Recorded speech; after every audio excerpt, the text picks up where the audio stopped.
I'm coming to you today from the Swinford Media Group, and we're going to talk today, just a quick introduction before we start today's podcast. I want to first of all say what a great season it's been to embark on my first podcast.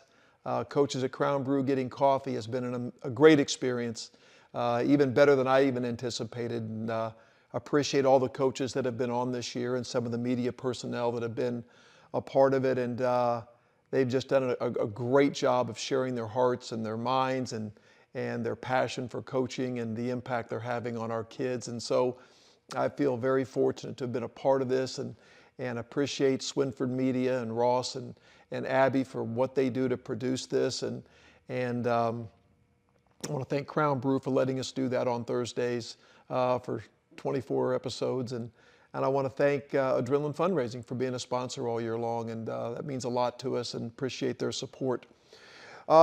This last podcast is different than the other 23. This podcast is really about a season.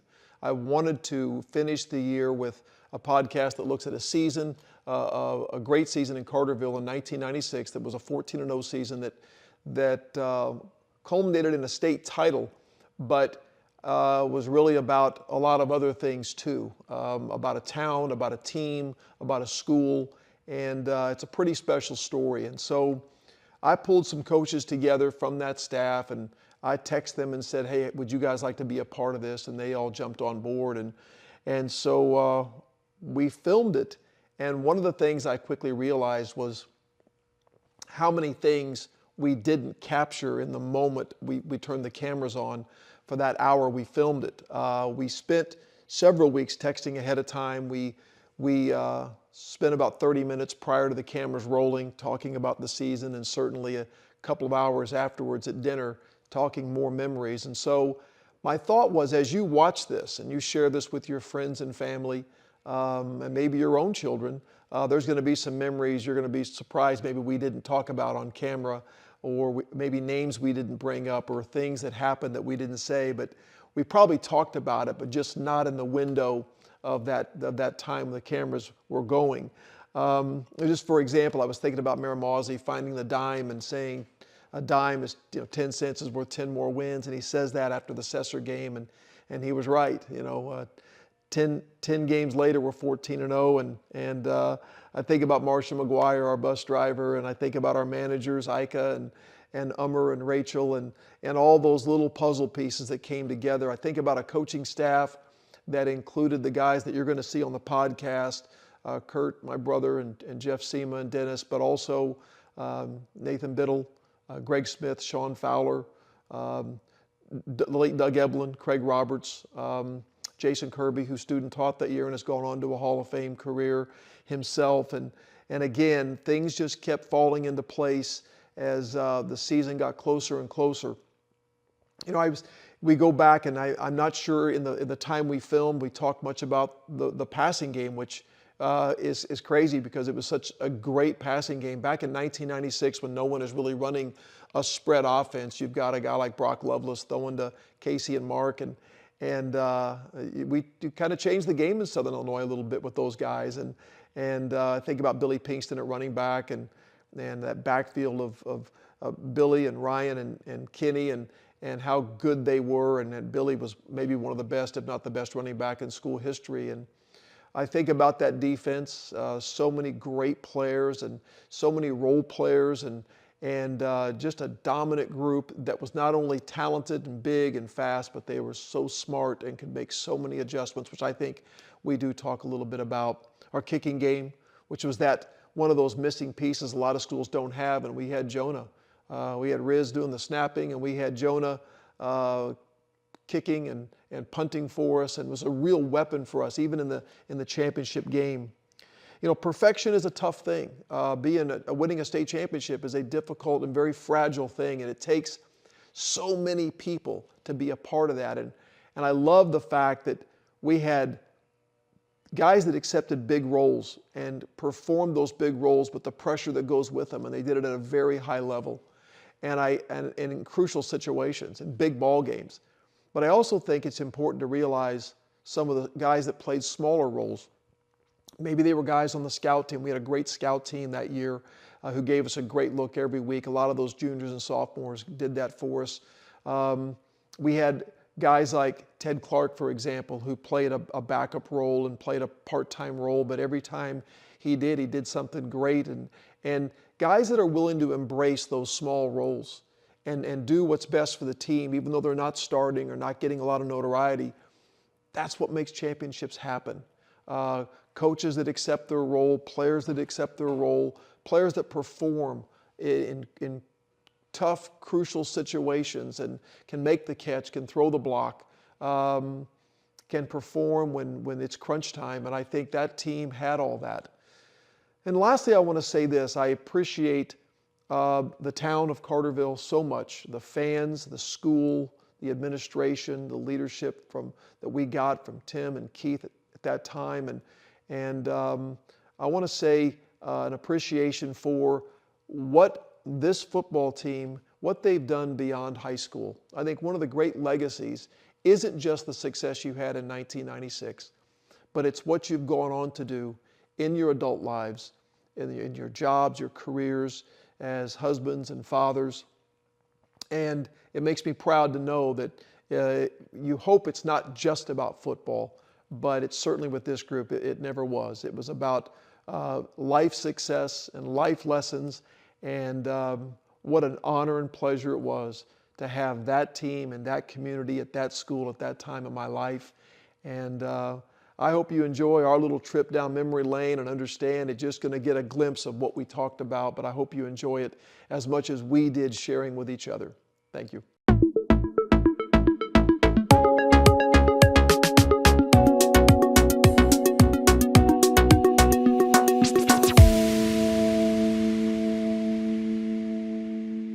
Hey, welcome back to Coaches at Crown Brew Getting Coffee. I've got a great show today with some very special guests, guys that are near and dear to my heart. And it's a bit of a reunion after 28 years.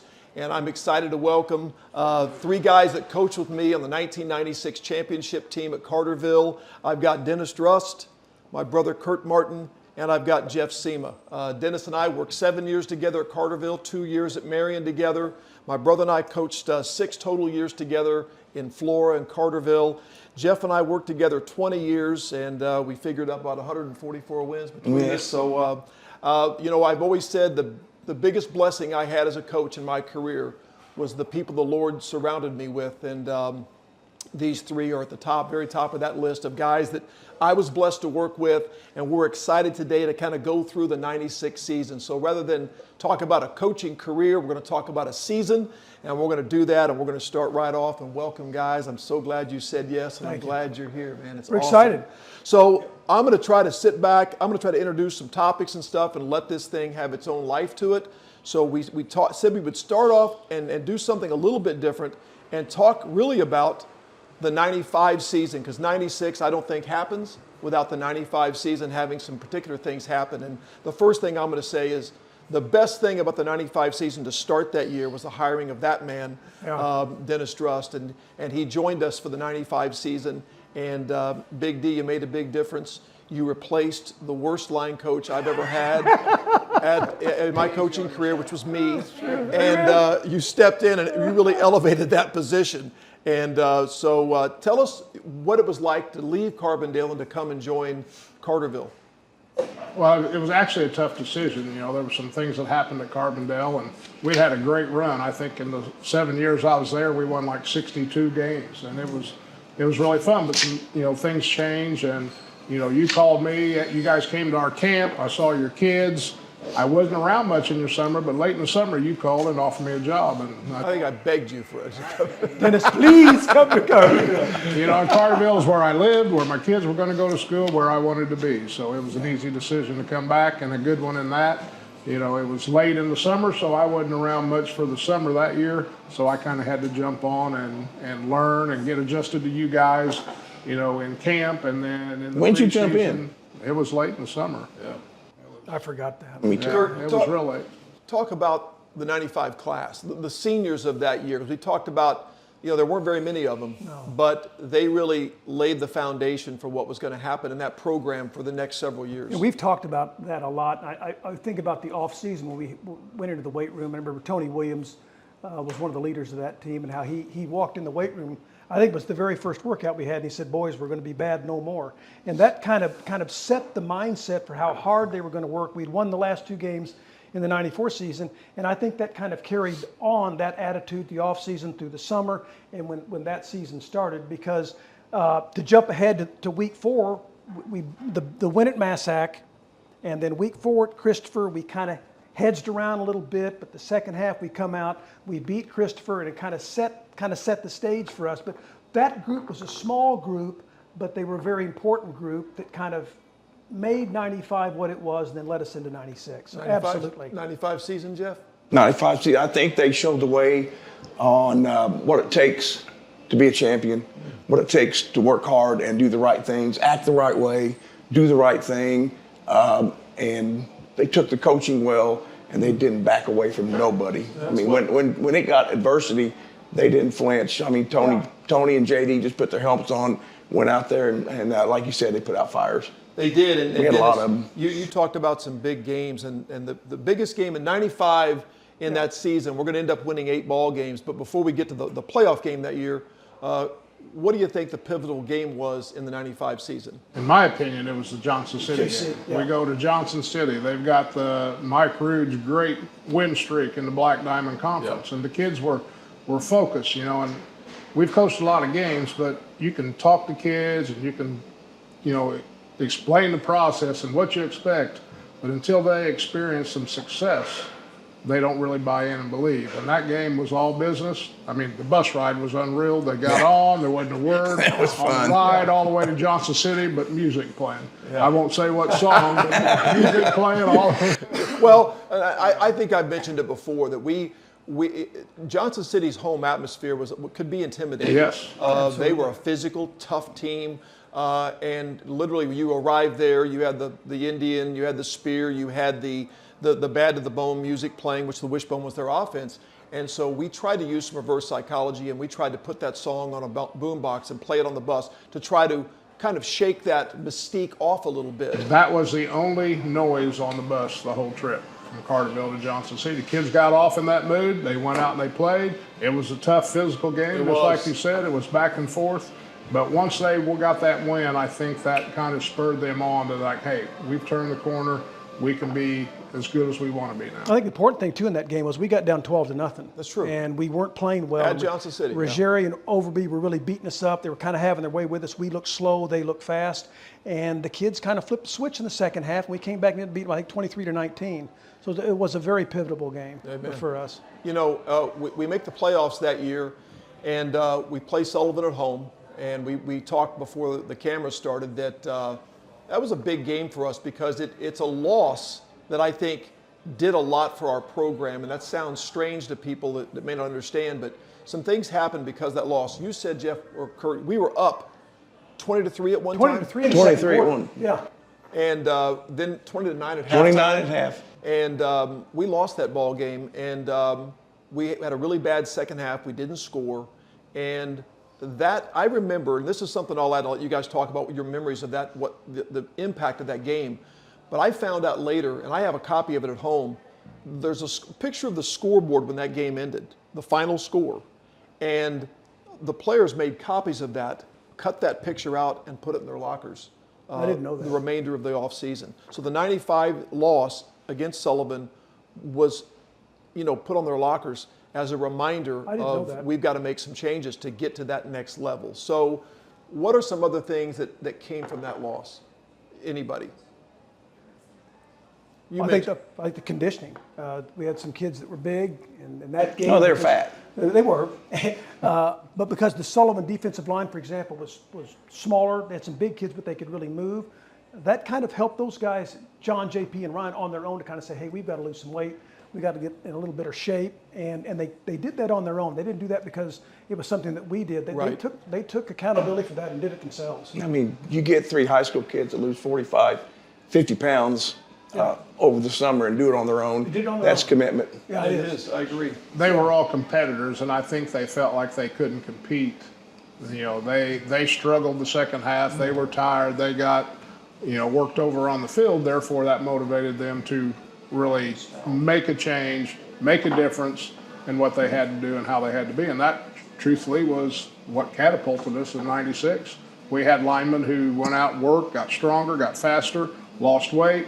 You know, I always thought speed was very important, especially up front. You know, big guys are important, but we had big guys that could move. That's right. In '96, and they did that on their own. The story they tell me was they'd put potato chips on the bed and fire out of their stance and bite the potato chips. Work on their quickness. Now I can see John and Gillett and those guys doing that. Yeah. Well, and you know, I think we learned a lot as a coaching staff, off-season training, commitment, and so forth. The summer begins in '96, and I think everybody here agrees that the work ethic was different. We were going to a new level, I think. You could see it in the summer workouts. You could see it in the off season. You could certainly see it, I think, in the way we prepared every single day. In camp, I thought that year was really Illinois special. 7-on-7. Remember when we were just shooting for, was that Tolono? Yeah. We wanted to play them and shoot for them, and they were really focused in on wanting to win that. Yeah. The whole summer was different. Just the whole mood, the whole atmosphere. There was, you know, I just felt like that you could sense there was going to be something different. And camp that year kind of corresponded with the Olympics in Atlanta that year. It was just something different. The kids, the attitude. You could just feel like something was on the horizon. There was just a different feel to '96. Summers can be monotonous and boring, but that summer was fun. I agree. Because they were there, we didn't have to drag them out. They were Great there, point. they worked. The weight room that you guys had set up was great, and you know, but the summer was fun because they made it fun because of the way they worked. And when your leaders and your best players are your best workers, you know you're going to have a good season. You know, one thing I think that team understood was the ability to love each other and have fun, but know when to throw the switch and focus on what was important at that moment. And then when you got done with that, they could go right back to being who they were again. One of the biggest traits I thought that team had was how together they all were. Yeah, I agree. Not only the players, but the parents as well. Everybody was for everybody, and those kids got along. You know, you look back on the Thursdays. What did our kids do on Thursdays? What was the game they played? I'm blank. Fatties and Skinnies. Fatties and Oh, that's Skinnies. right. That's right. Fatties and Skinnies. I mean, they worked forgot about together, that. and Yeah. that built that camaraderie and that That's teamwork right. between them. And they I they forgot fought about for that. each other on the field. You know, the way they fought in the Fatties and the Skinnies. They did, and they made fun of each other constantly. And it was always, They did. never letting anyone get too full of themselves. They would talk about, oh, you're so handsome, and then just sarcastic remark. Or they would, if you had a good game, they were going to bring you back in at film session and let you know you're not that good, you know, or it was because of something I did that made you, you know. So I love the way they played off each other, and that helped sustain us all year long. And I think going into that camp, I remember watching WSIL would come and film, and I've seen clips of those old WSIL. They would come and visit camp, and just watching the kids in the background, the level of work they're doing, and the speed we had, you could tell something was brewing. I'll never forget, I saw Mike Rood at Walmart in Marion one time, and he told me right before the season started, you've got everything you need to win a state championship. Wow. And I felt this mountain of pressure heap upon my shoulders. I'm like, thanks, Mike, as he walked away. But I'm like, but you know what? In my heart, I knew he was right, that there wasn't anything we were lacking. We had what we needed. Now, we just had to not screw it up as a coaching staff. Studying and preparing for this a little bit, I had that in my notes. We had a kicking game. We had a passing game. We had a running game. We had big linemen that can move. We had linebackers that flew down. We had everything. We needed nothing except team to come together and play. You know what else we had? Excuse me, Dennis. Those guys were smart. That's what I was going to say. And they're just, we intelligent. would want to do something, and Jeff made two great, we talked about changing things. We're going to invert a coverage against one team, or we're going to change the front, and they would be like, don't do that. Or if we wanted to do something and change something up, they could so easily adjust to something new. You know, a lot of times you try to make adjustments or do things, and kids don't. You know, it doesn't register. It's probably our lack of knowing what to teach them. But they got it, and they were so smart and so in tune. They had such great football savvy, and so it was easy to coach them because of that. Amen. I could make an adjustment on Monday, and they had it on Tuesday. Yeah. Right. And you handed out your line sheets every Thursday, and they got it. They got it. You know, Big D, we talked beforehand also about something you said at about the time the balls kicked off week one. And you want to share with what your words were, because everybody here remembers you saying it on the headset. Yep. You said, And it kind of goes back to what I just said about what we had everything. And, you know, coming from Carbondale and the level of athletes we had and knowing that we had speed and all that, right before the kickoff in the Carroll game, week 1, I just looked in the headset and said, does everybody realize how special this year can be? yeah. And you were right. I truly meant that just because I knew everything we had and I knew the attitude of those kids and the work ethic and how they'd bought in the summer and how they'd progressed from 95 season to the 96. And I mean, there wasn't anything missing in that group. And you'll know why I'm going to say this, but we thought we were poised to challenge for a 2A state championship. Yes, we were. Can't wait. The 2A title was within our grasp. And that's going to be part of the story later on, for those who don't know. You know, we played a tough game against Cesar Valera and Ross Babington in a rain-soaked field. It's never been played that day. We came out with, probably today we wouldn't play that game. No. But we got out of there with a win, you know, and then we had to play a conference championship game against El Dorado, and both teams came in undefeated, 6-0. correct? Yep, Yeah. 6-0. And so there was a lot of hype for that game, and I felt like it was at that time the biggest game of the year for us, even though Johnson City had us down at halftime. Right. And Dennis went in and made a great adjustment against Johnson City at halftime. We came out and woke up and played better, but Johnson City gave us a great game. Mike Root was ready. And but the El Dorado game, we were all going to really see what we were made of. Yeah. And that was a great football game. Tell them what you said you remembered from the opening kickoff. When the opening kickoff, we kick it, and I think it was Joe Clark. He returned it to the 4-yard line, and by the time it was fourth down and 20 from the 20-yard line. They went back, Yep. and then after that, the game was pretty well over. Yep. You know, I remember. Go ahead. Well, I just remember that day. I said I must have had the anal retentive coach's look in front of the office after school, and Brett Dial walks by me, and he looks at me and he says, "Coach, tonight, don't worry about it. We got this." And they did. I think it was 26-0, and they dominated. I think, isn't this right? He was driving you nuts because he basically ran 2 or 3 plays the entire night. Basically, I was driving him nuts because I wouldn't just let him stay run there? anything. Okay. He would ask me, can I call this? No, run 32, run 38. I wanted to do some really cool, creative stuff. This is like, keep running the same stuff. I'm like, Well, okay. didn't John and Ryan tell you at a timeout, don't change a thing? We We only used ran some 2 frank plays. language. We're beating them up. Just keep doing it. And there is something satisfying about beating a team running 2 plays. I mean, we've all been in a situation where you're controlling the line of scrimmage. You don't have to do more. And would you say the final score of that game was? And now, don't get me wrong, we're not. Look at the back. 26-0, I believe. Yeah, 33-8. 33-8, okay. And again, it's not. El Dorado was a really good football team, and we have a lot of respect for them. They're 2 good running backs, Joe Clark and Luke Conley. Yep. And they we were- watched them. They beat up a very good Cesar team. They that did, year. a team So they beat worse than we 34-24, did, I think. and so Yep. we were really locked in for They were them. good. And Carl did a Was, good job with them. Was Coach Mings on that team as well? Coach Hampton, who coached El Yeah. Dorado, was on that, but I don't know. I don't think so. But they brought a lot to the table that day, and we just had a really good game. And I think after that we ended up 9-0 in the regular season, and I think we all felt now the second season begins, and we all gather at my house for the playoff pairing night, and it's going to be great. We're going to see who we're going to play. Obviously, we're going to get a home game at 9-0.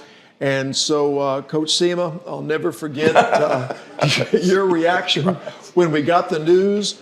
It wasn't who we're playing that was the big shock, it was the class. Yeah, we got kicked up to 3A, and I was not happy. You related. Yeah, I was not happy. I got up, walked out. You did, but you know, we were all like a little stunned. I don't think we were the smallest. Were we the smallest 3A? Third smallest. The third smallest 3A smallest. that year. So, and I think some of us, I think for a moment may have thought our chances at winning a state championship may have just slipped through our fingers. So I had the conversation with Al Way that he felt like a couple of times he had the right team and he got bumped. It can happen in that class. So I think we were thinking 2A, now we're in 3A, and all of a sudden we're looking at a whole different bunch of teams now that we might have to play. Yeah, all the river teams start licking their chops now. They do. Because they're going to play the big bad Black Diamond. That's right. And I would have too if I'd have been there. Well, yeah, of course. Come on. Of course, yeah. And we draw Heron first game. They called it the Quake by the Lake, which I think is the coolest game nickname ever, the Quake by the Lake. And do you remember, though, I don't want to steal your, Go. but how Monday, for me, all of our concerns were answered by the tempo the kids brought to practice that day. They were fired up and wanted to meet the challenge of being bumped up. You and I have talked about that we may have not won two-way. They seem to embrace the challenge of starting out as the underdog against some bigger schools. And I remember that Monday practice, they were nuts. They were flying around, and I think that helped us go, okay, here we go. Do you remember that? We get up 24-0 at halftime, and then Brock starts getting the blinkies, and so they diagnosed him with a pseudo concussion. That was my fault. I called belly option, and we hadn't ran it all year, and he got. Maddie played quarterback second half, didn't he? Yeah. But Brock didn't know that option meant give it to somebody else. You don't run it. Oh, forgot to tell him that. Yeah. So that's what made it a tale of two halves. But I remember us walking off the field, and I think it was before the Heron game, on a Tuesday night under the lights, and we all looked at each other as we walked off after practice and go, what just happened? Yep. We just elevated. Yeah, You could tell it in that it was great atmosphere, the lights were on, it was cold, it was everything, and the practice was just perfect, and you could tell we just elevated. And looking back, the good thing about us going 3A, you mentioned we might not have won 2A, that's very possible, but we really found out how good this team could be and how good they did become by being in 3A. I'm so glad you all mentioned that, because the elevation thing was huge, and I can remember it just as vivid as I remember us running through a drill, and I had never seen the kids do the drill that quickly, that fast. They handled the bump to 3A, I think, better than we did. Yeah, a lot better. And they were not going to let this opportunity to get away. And I think because they loved each other so much, they were not going to let the season end at 10 games. They were not. Go ahead. That's another great point, though, being smart. But they also, that group loved each other. It really was like a band of brothers. They were in. That was just something just struck me. Being another thing that made them so cohesive. And I remember that Monday, Jeff Cook on the tires like a maniac. He was. He looked like a defensive back, but it was a special group, and I hesitated to mention this, but I think it was important. I remember we lost two dads the off season before the '96 season, right. And two integral parts of our program, John's dad and JD and Maddie's dad, and I remember. Tracy and I left the funeral home. We're driving home, and I look in the parking lot of the funeral home, and I see this mass hug by our entire football team embracing JD and Maddie, and thinking to myself, there's nothing you can do to build that any stronger than it is. Those guys love each other, care about each other, they take ownership in each other, and though they're hard on each other as far as the joking, they had a deep bond that I think was very, very special about that group. And I think you also have to mention about those dads that we lost. They were very involved with those kids in junior football. That's right. All the way through. Great point. They coached them and taken them and got it going. And they were very responsible for getting the base of the pro.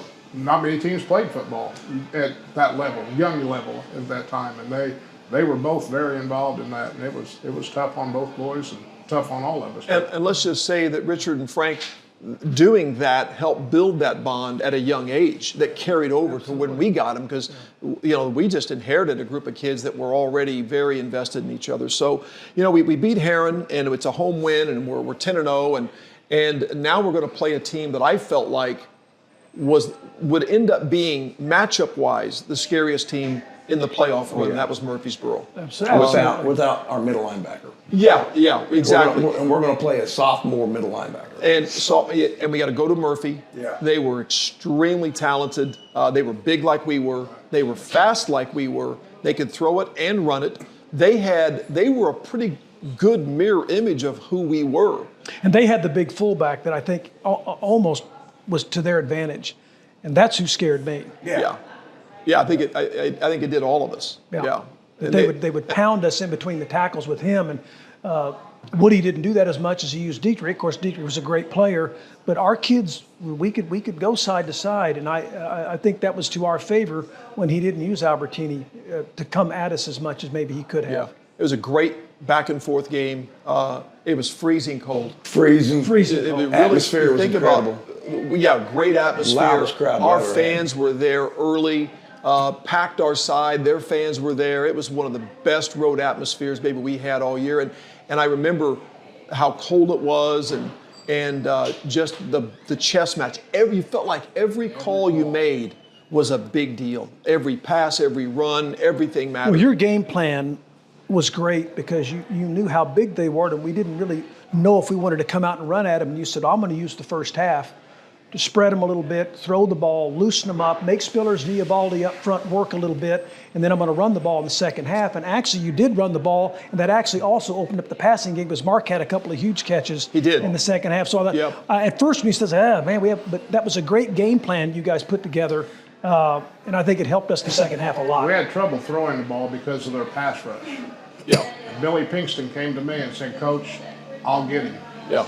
And he helped on every pass play with you said the name. Eovaldi, Spillers, he's a Spillers. handful. We could not contain him when we were throwing the ball. He was rushing us, tacking us, whatever. But Billy Pinkston came to me and said, Coach, I'll help. I can get him. Well, 2 points about that. Number one, he's our leading rusher. Right. And he volunteers to do something that's going to help the team in a blocking situation.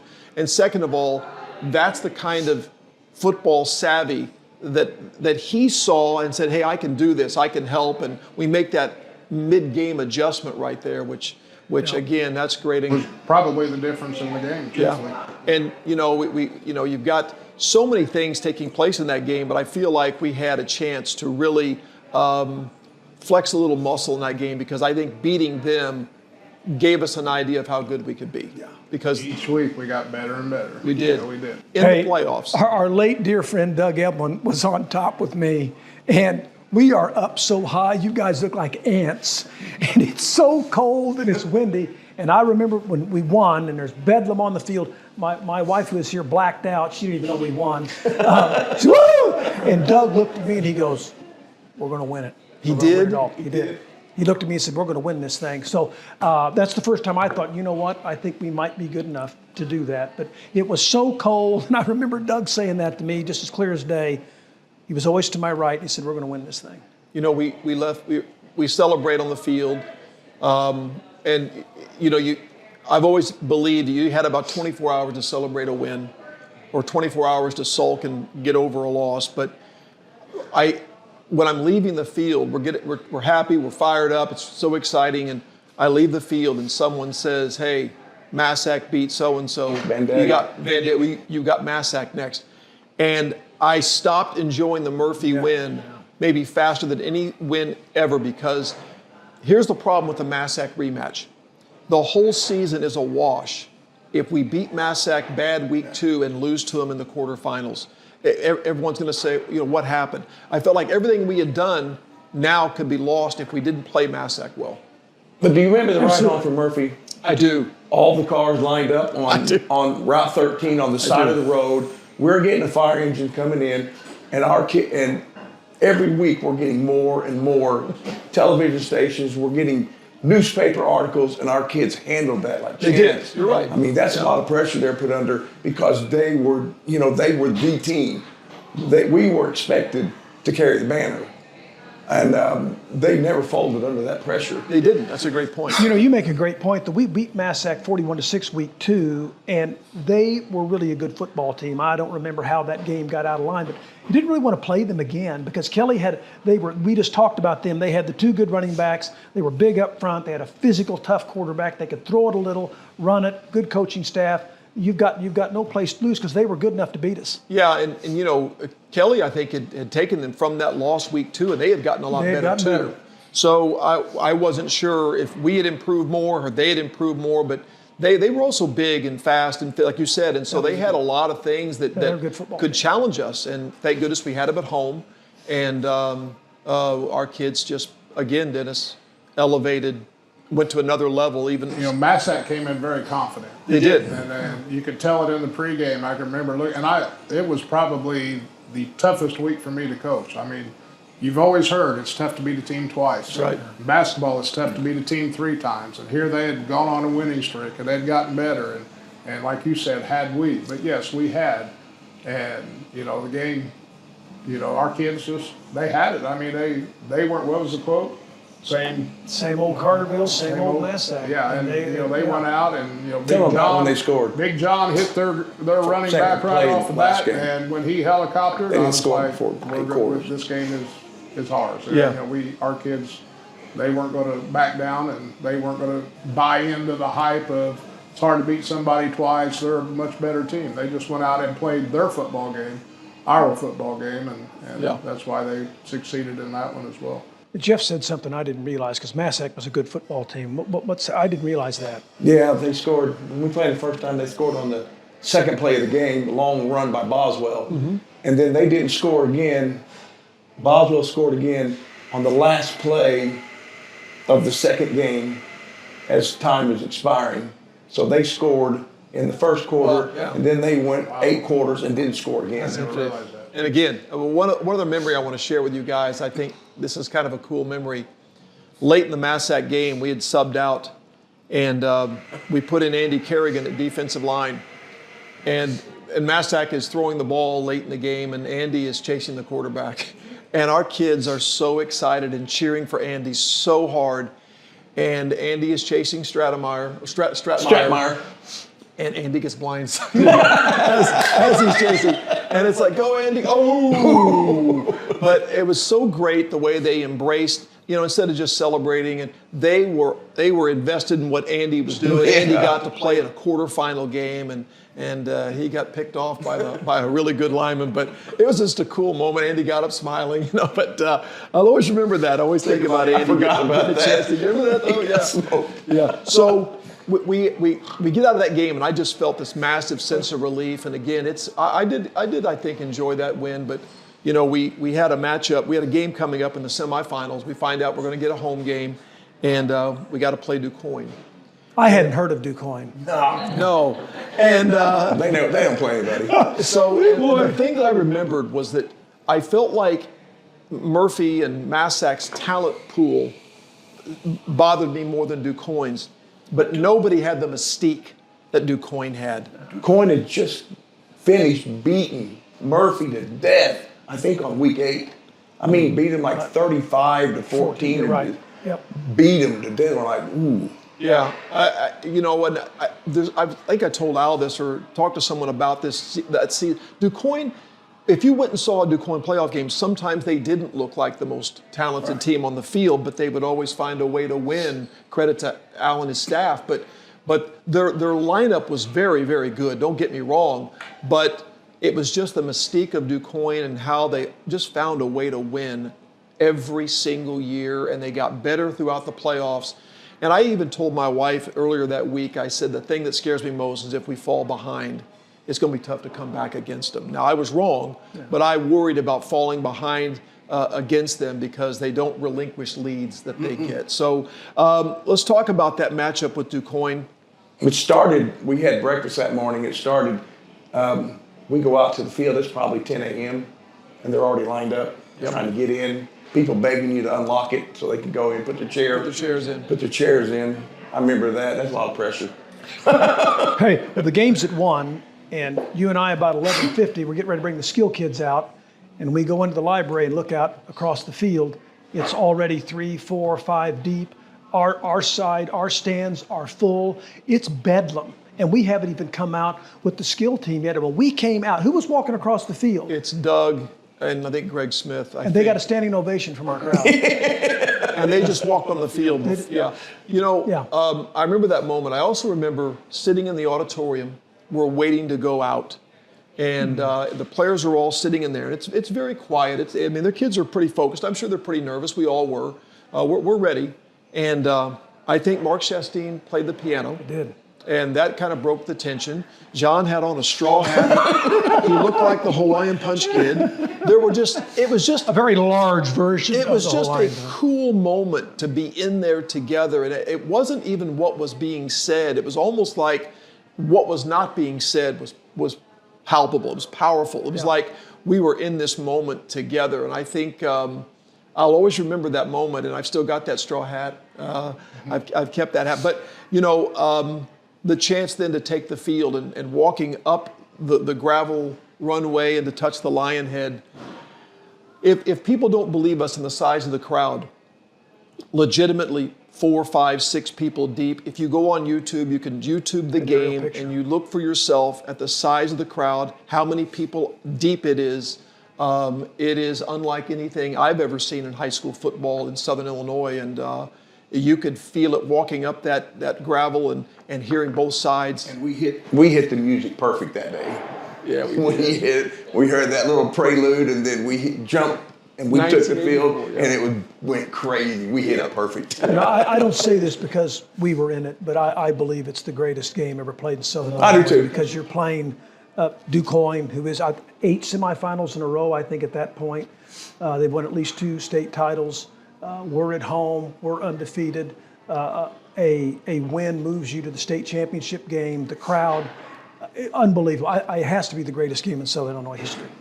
I think that's a game that we wanted to play too. Absolutely. It was DuQuoin, it was Al Martin, it was their tradition, and for us to get to that level and be able to compete against their tradition was important to me. I know, Absolutely. and I'm sure to you guys. But they were so fundamental that I stressed all week. Their D linemen were the best coached D linemen that I've seen, maybe to this day. They were so great at escaping blocks. And we worked all week on not letting them escape and trying to stay in, but they were very well coached up front, and it was that type of game. But there was a lot of locker room motivation in that game too. I remember as we left the auditorium and came down, and I walked around, you guys went up through the middle and I went around, they had a big sign over our locker room door. Cinderella, the ball's over. What'd you do to that sign? I took it in, we sat with a lineman and we stared at it. And it's still in my garage somewhere. Yeah. That's such a great point, though. They executed everything they did so well. The kids were so tough. And I remember watching some of their tendencies. Coach Martin didn't care. 3rd and long, 3rd and short. We knew what they were going to play. The one young guy, 44, would line up. We knew what was coming. Yeah. Sometimes our kids, our back 7 would be yelling what the play was, and it did not matter because they did their thing so well. I don't think they cared that we knew what was coming. Right. So, it was DuQuoin, and they were going to do what they do. That's right. They did it very well. It's a great point, too. It's fitting that we wanted to play them the Ernest State title opportunity. Yeah, before that. Unreal. That pregame was Give awesome. them credit. The road to Bloomington went through DuQuoin. Yeah, absolutely. It did, and I think about Kert was asked, the cheerleaders asked Kert to help them with what we wanted the run through to say because they didn't know what to put on there, and it's the most fitting, cocky, but subtle comment.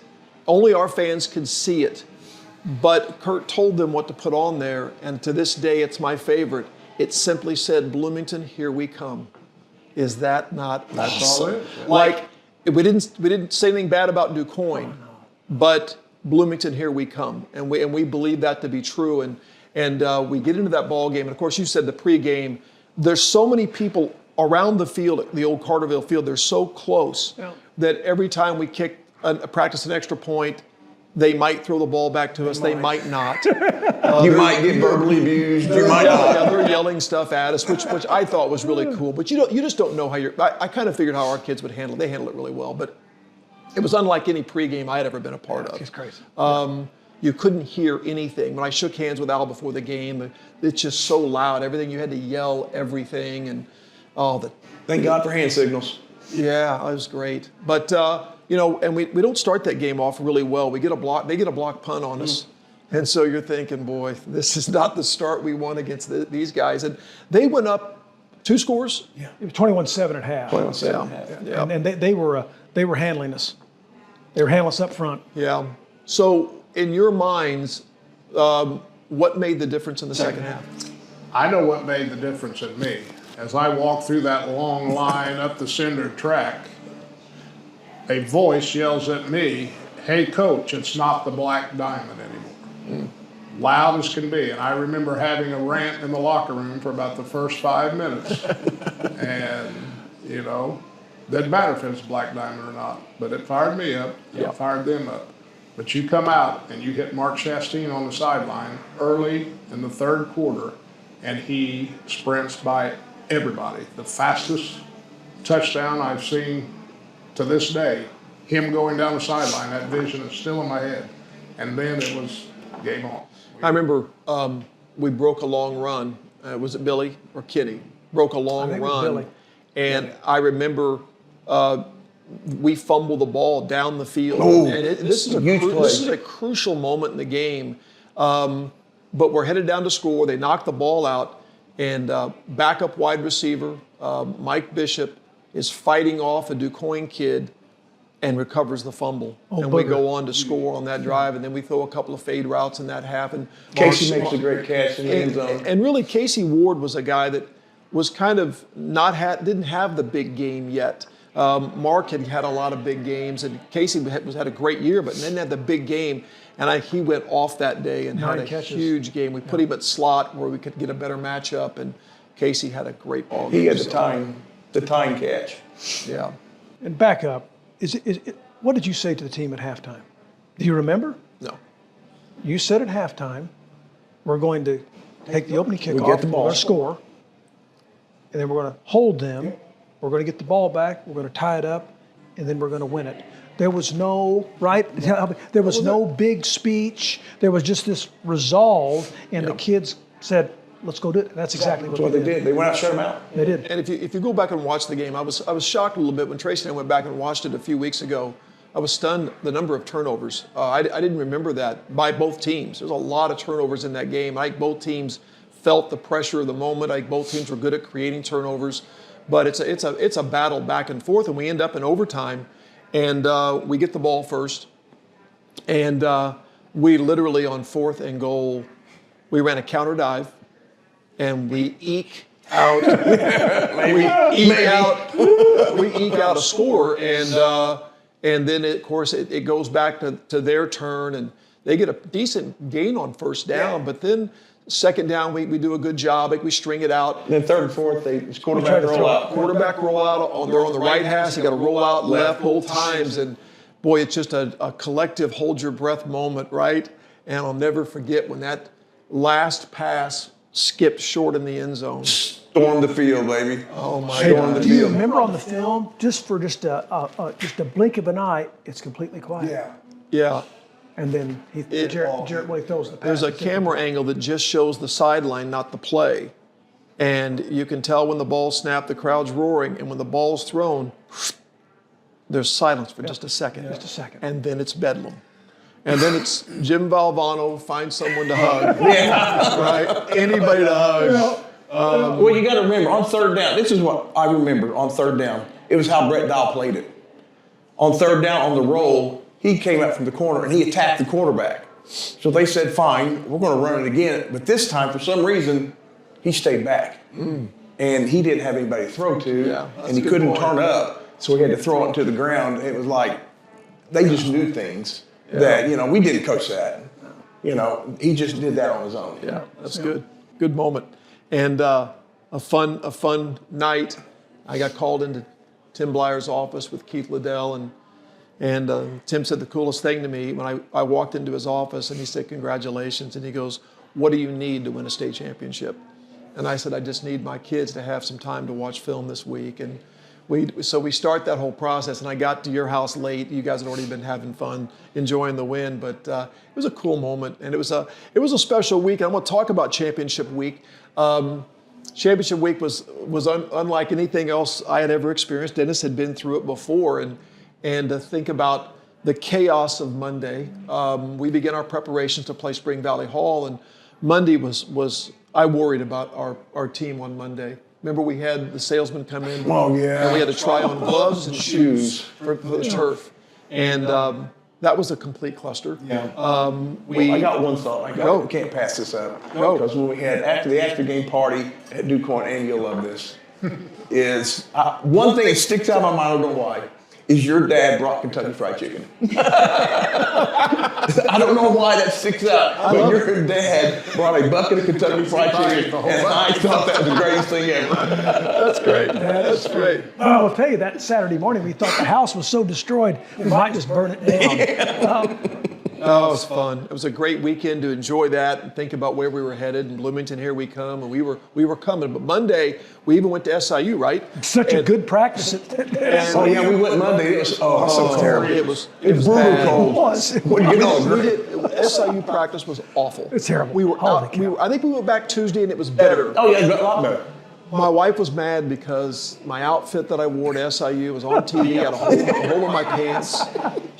Not as bad as Murfreesboro. No, I know. So, but you may not agree, you may agree, but when we practiced at home on Wednesday, I felt like things settled in. Didn't you? Yeah, absolutely. I think we tried to cram so much in. And was my meeting on Tuesday night? I think my. It might have been that Wednesday night. Was it Wednesday? It was always Wednesday. I always had a lineman meeting at my house. My wife made thousands of peanut butter cookies that the kids still ask her when she's making them again for her. They send her. But anyway, we're crammed into my small little family room that's not very big, and I've got a dinosaur Sony 46-inch TV that is 5 foot tall and 4 foot wide and 3 foot deep.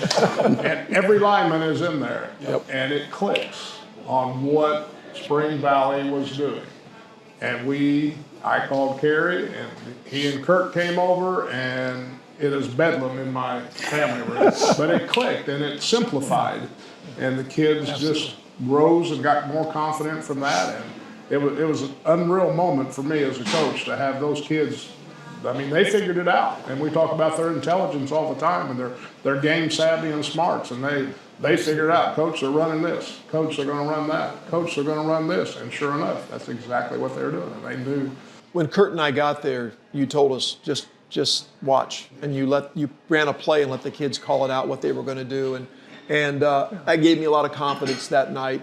I think that Wednesday was a big day for our program to settle in at our place for practice, to have that phone call from you, and then what I've called the greatest practice day of my entire life. It is. Was practicing on Thanksgiving Day to eat Thanksgiving dinner with my wife and my 2 kids, and to say, well, I've got to go to practice. And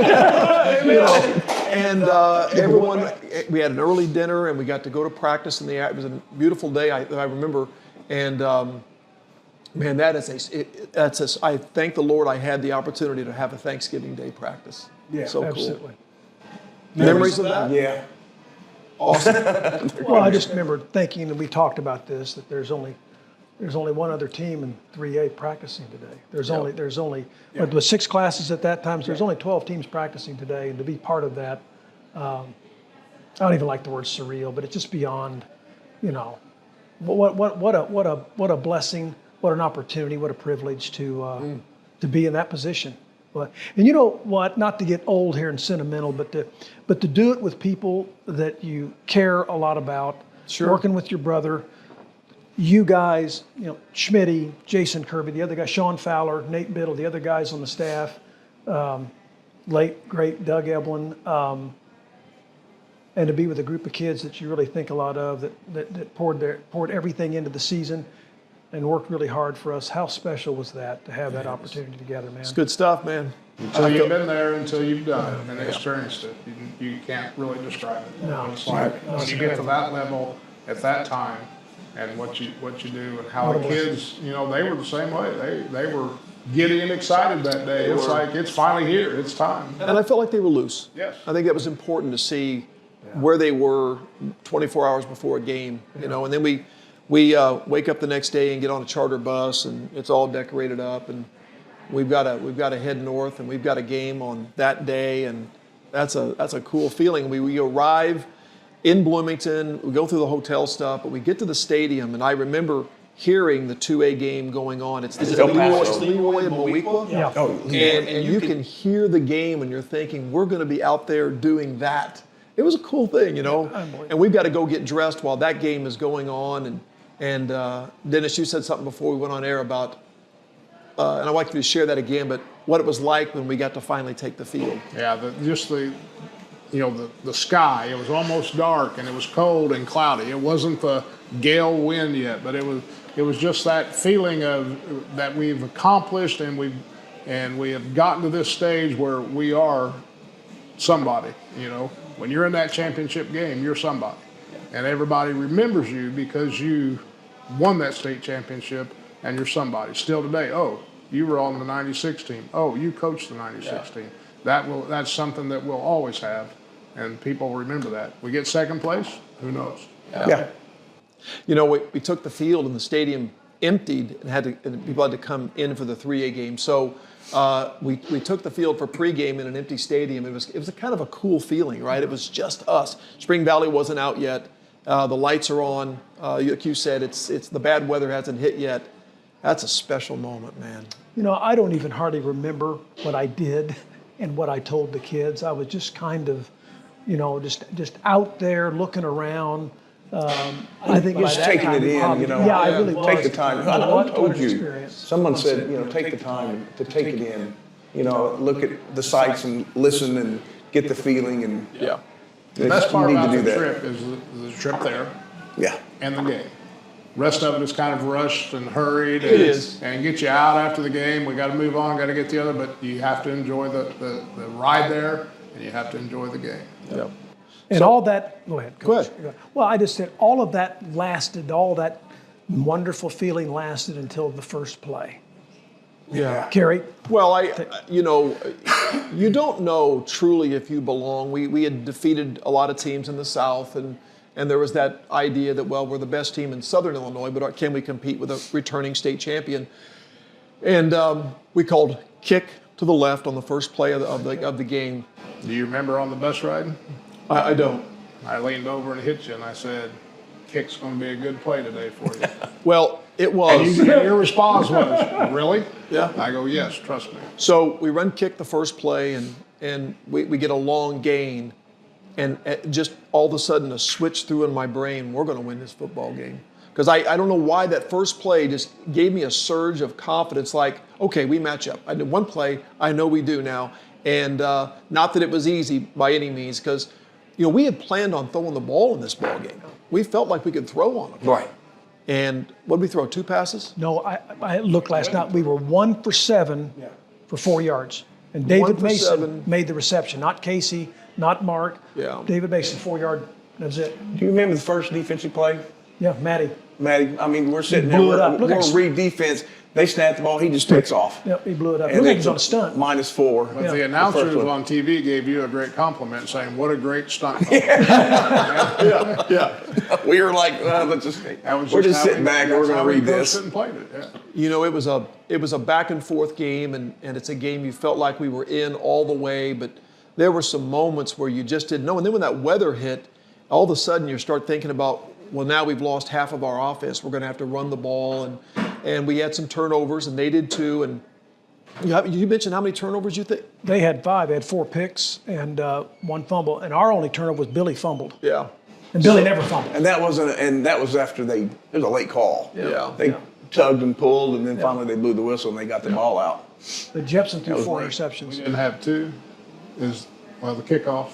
No, Well, yeah. Yeah, I mean, that's right. That's yeah, right. Yeah, and so we go in at halftime, and we're in this thing, and the weather is just going downhill, and the goalpost is crooked because of the wind. blew the goalpost crooked. So, but the second half, it got colder the further we fell behind, and when we stayed behind, it got cold on that sideline, right? We always talk about the fact when you're winning, you don't notice the weather. When you start to lose, it starts to get chilly, and go ahead. Tell them about Kert and pregame. We're down there on the field, and Well, Kurt's up in the press box. yeah, he's up in the press box, and we're talking to him. He goes, "Wait a minute, I'm gonna close the window. I'm getting a little damp." We're down It's there. 38 degrees, raining sideways, and hey, fellas, our papers are getting a little wet. We're going to close the window. We're gonna close the window. We're here. trying to stay warm, and Terrible. and then we get that moment where I thought a crucial moment in the game is that they score and they kick off to us, and we fail to recover the ball. You know, we freeze, we don't cover it. And I can say, because it has a happy ending, that Kenny didn't recover it. It was a weird kick. It kind of backed up on him, and Spring Valley Hall recovered it. And I think at that moment, the first time in my mind, I thought, oh, we're in trouble. But defensively, They rallied, they stuffed them. Yep, you guys on defense did such a Is great that job. where we called the 10?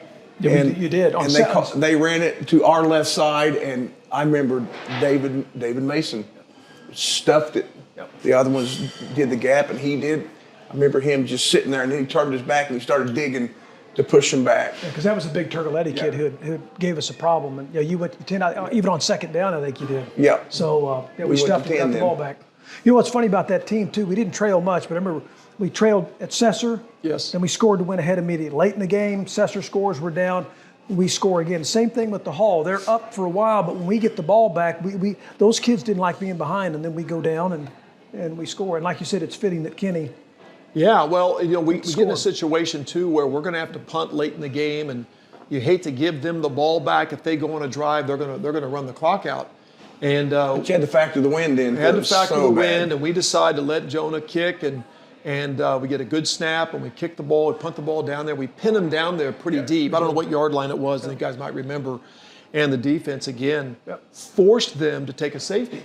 Yep. Yeah, That's they right. took, instead of punting, they took instead of punting out of the end zone, they did elected to take the safety. Yep. And that's what made it, 21?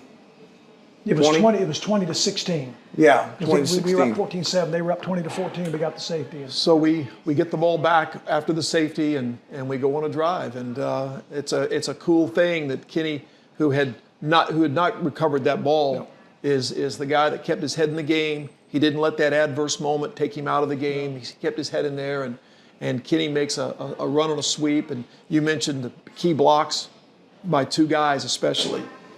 Billy Pinkston and Cool. all year long, Coogan and Smitty had rotated starts. Well, it was Smitty's turn to start, but Coog was in on the last play of the game, or on the touchdown, not the last play, but on the last touchdown. So, that was, to me, that was good. He was a senior, Smitty was a junior, and Coog got to make that big block along with Billy. Yeah, and once again, Billy, that guy who rushed for so many yards, so many touchdowns, throws that key block, and Ryan Hess is out there, and we score late, but it's not over. It takes a And couple don't of. forget, Jeff Cook's playing on a broken ankle, That's playing right. center on a broken ankle. That's right. Yeah. And we've got to get a couple of more interceptions to seal that ball game. And Casey gets one, and Maddie gets Maddie another. gets the other one. Casey picks the ball off with 1:30 left. Right. And you're thinking, it's over. It's over. We got to punt. They get the ball back, and they're moving the ball. It's late. It's under a minute, and then they throw it, and then They Maddie finally seals it. run that two-back stretch, and Matty ran with it, and they underthrew it because they're throwing into the wind, Yep. and he picked it. 28 seconds, and finally it's over. That was a long minute and a half. Oh my gosh! Yeah. Because And they then what did their coach do? Just class act all the Just way. basically said, that's it. Said, we're "We're done. done." Yeah, no more. And that's, we were able to finally enjoy that moment. And God, that when I see that clock tick down, I think you're state champions. There's no feeling like it. And I think back to that team. I think it got guys like you mentioned, Clint Walker and Brian Marizio and other guys that played such a vital role on that team. Mike Berry, a sophomore, stepping in. He and Sean Wade, and guys that we probably haven't mentioned here tonight, but were just integral parts of who we were. And it wasn't one guy, or it was just so many pieces had to come together and play a role in a game or in a moment. And man, we were blessed. We had so many guys that contributed to that team. So, And the Carterville crowd, Carterville was at Hancock Stadium. yes. Unbelievable. And they let the Hill gang bring the cannon in. They I did. knew good things had to happen. That was And we're awesome. shooting the cannon off like it's a home game. And I thought, I guess they didn't let them. We had our own sound system there too. John brought the sound system. Yeah. Oh, it was so great. we celebrate on the field, and we do the trophy thing on the stand. Like you said, they kind of usher you in, get to celebrate, but now you got to get off. And I had to go to a press conference. I missed all the locker room celebration, which I regret. But I went to a press conference, didn't know what I was. I don't even know what I said at that conference. I'm not sure. And I finally came downstairs from there, and I had to find you guys, and I found you, and I said, "Can you believe this for state champions?" And we got to celebrate. Gary Vincini came on our bus, didn't he? Yes. And congratulated us. And then kind of a weird thing. You know, we got to go back to the hotel, go out to eat, and then I think we go across the street and we get to watch the game. Yeah, we watched the tape delay. Was it a hotel lobby? Yeah. Yeah, it And was. watch the tape delay of our games. And we got to see it on the screen before anybody else. You know, like, but our crowd was amazing. How blessed does that support? I remember how many people came up to you later and told you they got sick at that game. Right? I was, Yeah. I mean, I had people say, I've never been so wet. hey, coach, congratulations, but you know, I got pneumonia from that game. I'm like, well, that's not okay. Thank goodness. Good thing you won, because I was sick for a month. You know, Nearly died, but great game. But man, it was special. And it was waking up champions. And I remember we have a picture of all of us in the hotel room with the trophy. And then it got passed around. People had it for. I slept with it. Me and my wife, and the trophy. And Jeff was going, Laurel, and scoot over. The trophy needs some room. I think the thing we won the championship. We were all pretty young, and I think I feel so blessed and fortunate to have won it at a young age, because everybody in my life circle could be there. My parents could be there, Right. and my family could all see it and be a part of it. And though you hope to win another one sometime down the road, but it didn't happen. But just to have that moment when we had it was pretty special. And I always thought, I think back now, I think it was a curse. You know, here I am, you're 32, you're 34, I'm 34. You were what, 30? This is your second one. 36, I thought, hey, how hard is it? You know, we just won one, I'm 34. And here we go 28 years later. It's hard to do. I don't care what you say. It is the hardest trophy to win It's hard. Yeah. in high school. well, Yeah. you know, and you guys are all part of those pieces, man. It just took everything, all the input from you guys, and the ride home on that bus was awesome. And I remember we got picked up in Mount Vernon by the state police, who gave us an escort, and then each town. Then it was Benton, then West Frankfort, then Heron and Johnson City, and we were getting escorted into town. I thought By the fire engines. someone's going to get killed on the interstate. I can't, that's a miracle. Interstates aren't supposed to have caravans and parades, and it was really an I-57 parade, and I began to worry about my own Miles family long. being in this. Yeah, it was miles crazy. long. Crazy. And then someone had said, hey, when you get to the high school, you need to come into the gym, and I thought it was like just us and like 20 people. Oh, no. So we arrive and we get off the bus and we go inside with those gym doors open on the It's side. pandemonium when we get off the bus. Well, right, yeah, there's a huge crowd, and I Brett didn't- Dial went on top of the bus. You're right. Went through the air vent and was standing on top of the bus. I didn't know the gym was full of people. And it was. Yeah, but what a cool moment. Yeah. Stick a microphone in your face, you just get off the bus and you're like, oh my gosh. But the Lord was good to me and gave me some words to say. But You said some really good words. well, thanks. That was really good. It was cool, and I want to share this with you guys, and you could have some final thoughts or anything else you want to add. But I was going back through some cards I got recently. I went back and found that says 96 championship. I took had a ribbon on it, took it off. It was a file folder stuffed full of cards, and I was reading through the congratulatory cards and stuff from different people, and it struck me how many cards mentioned the fact that Carterville had been through a lot the previous couple of years. They had lost some key community members in some tragedy. Mm-hmm. The school had had some accidents. The town lost some very key figures, and how much people said, that they felt that was part of the healing process, was the town getting that season. And of course, I wasn't a part of that loss, so maybe I didn't appreciate it like maybe they did, but I appreciate them making me aware that it wasn't just a good football season for our team, but it was something that was special for the town and the community and the whole school. So I thought that was kind of cool to reread that again and really appreciate it now so many years later. So final thoughts? That was fun.